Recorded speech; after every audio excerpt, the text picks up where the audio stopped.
Assalamualaikum warahmatullahi wabarakatuh. Pada hari ini kita akan kembali belajar tematik. Tema 2 selalu berhemat energi, subtema 1 sumber energi. Dan anak Umi bisa membuka buku Bupena 4A pada halaman 73 sampai 91. Subtema 1 sumber energi. Energi matahari dalam kehidupan sehari-hari. Energi adalah kemampuan untuk melakukan kerja. Energi dihasilkan oleh sumber energi, dan sumber energi terbesar bagi bumi adalah matahari. Matahari merupakan sumber energi panas dan cahaya. Contoh manfaat matahari sebagai sumber energi. Panas matahari menguapkan air di permukaan bumi dalam peristiwa daur air, mempertahankan suhu atmosfer bumi sehingga sesuai untuk kehidupan makhluk hidup. Panas matahari juga dimanfaatkan untuk mengeringkan pakaian dan bahan makanan, menerangi permukaan bumi, dan dimanfaatkan tumbuhan untuk proses fotosintesis. Cahaya matahari juga dapat digunakan sebagai sumber energi listrik. Energi matahari dapat diubah menjadi energi listrik dengan menggunakan panel surya.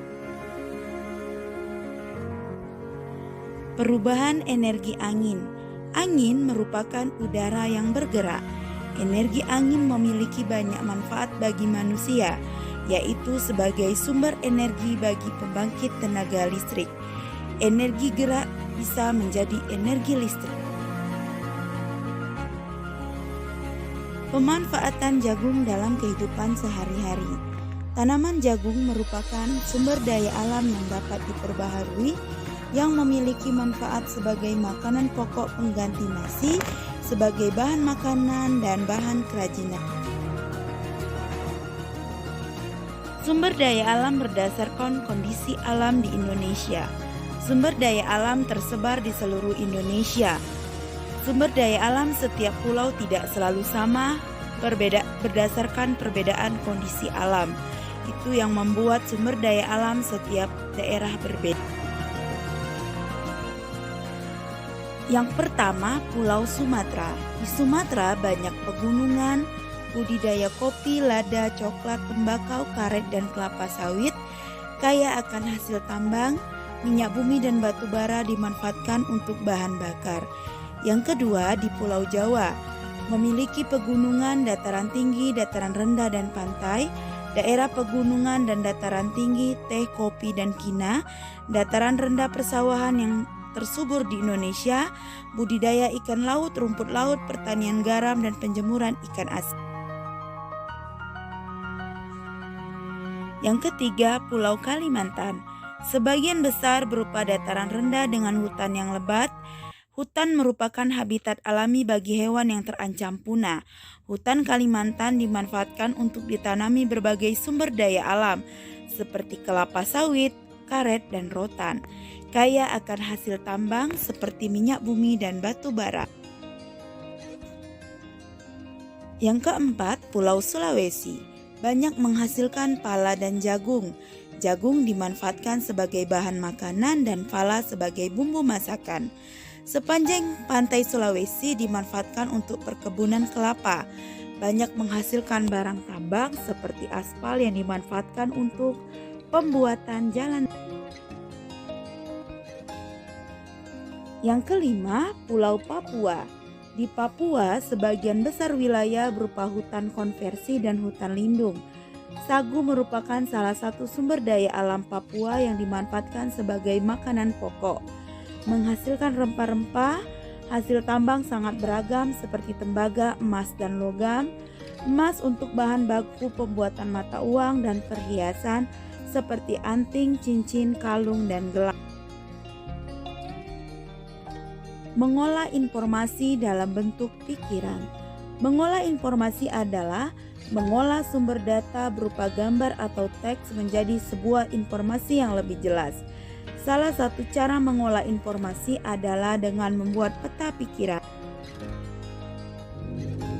Nah, di sana terdapat sebuah teks tentang minyak bumi. Dari teks minyak bumi tersebut, kita bisa membuat suatu peta konsep untuk memahami informasi yang ada pada teks tersebut. Setelah kita membaca teks tentang minyak bumi, kita dapat membuat suatu peta pikiran. Pada teks minyak bumi, terdapat penjelasan asal minyak bumi, cara memperoleh minyak bumi, dan hasil olahan minyak bumi. Identifikasi informasi dalam teks petunjuk. Cara mengidentifikasi informasi dalam teks petunjuk yaitu membaca intensif atau membaca memindai.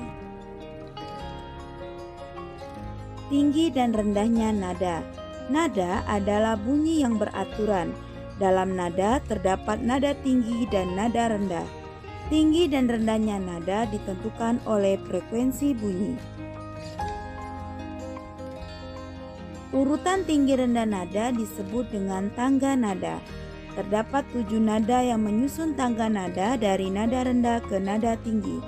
Nada yang ditulis dengan angka dinamakan dengan not angka. Mengenal tinggi rendah suatu nada. Nada adalah bunyi yang beraturan. Terdapat nada tinggi dan nada rendah. Urutan tinggi rendah nada disebut dengan tangga nada. Nada yang tinggi menunjukkan suara semakin tinggi dan sebaliknya. Tempo dalam lagu. Tempo lagu adalah cepat atau lambatnya lagu saat dinyanyikan. Tanda tempo biasanya berada di sebelah kiri atas dalam lagu. Tempo terdiri atas tempo lambat, sedang, dan cepat. Tempo lagu berhubungan dengan syair lagunya. Lagu bertempo cepat menunjukkan suasana gembira dan kemegahan, bertempo lambat menunjukkan suasana sedih dan hikmat. Alat untuk mengukur tempo namanya metronome. Tempo biasa ditulis dengan tanda tempo. Berikut istilah tanda tempo. Yang pertama tempo cepat, allegro, nesto, dan vivate. Tempo sedang, moderato, andante, dan andantino. Tempo lambat, adagio, largo, dan lento. Hak dan kewajiban di masyarakat.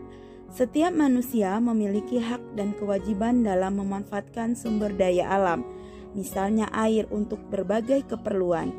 Hak adalah segala sesuatu yang didapatkan oleh manusia sejak dalam kandungan. Berikut contoh hak yang dapat diperoleh manusia dalam pemanfaatan hak air. Hak mendapatkan air bersih, mendapatkan aliran air yang lancar, memanfaatkan air untuk mandi, mencuci, dan minum. Hak memanfaatkan air untuk mengairi sawah. Berikut contoh kewajiban yang harus dilakukan dalam pemanfaatan air. Menggunakan air sesuai kebutuhan, menutup keran air jika sudah tidak digunakan, tidak mencemari air dengan limbah. Pentingnya melaksanakan hak dan kewajiban dengan seimbang. Listrik memiliki banyak manfaat. Hak memanfaatkan energi listrik untuk aktivitas sehari-hari, kewajiban menghemat penggunaan listrik. Hak dan kewajiban dalam kehidupan sehari-hari. Bahan bakar minyak merupakan sumber energi yang tidak dapat diperbaharui. Penggunaan kendaraan bermotor memiliki hak dan kewajiban dalam menggunakan bahan bakar minyak. Haknya menggunakan bahan bakar minyak dan kewajibannya menghemat penggunaan bahan bakar minyak. Cara menghemat bahan bakar minyak. Yang pertama, menggunakan kendaraan berbahan bakar minyak menempuh jarak yang jauh. Yang kedua, menggunakan sepeda atau berjalan saat menempuh jarak dekat. Nah, anak-anak Umi, itulah pembelajaran kita pada hari ini. Baiklah, anak Umi dapat untuk lebih memahami, silakan anak-anak Umi mengerjakan tugas, silakan anak-anak Umi pada buku tugas di bawah A. Baiklah, Umi akhiri. Wassalamualaikum warahmatullahi wabarakatuh. Tetap semangat ya anak-anak.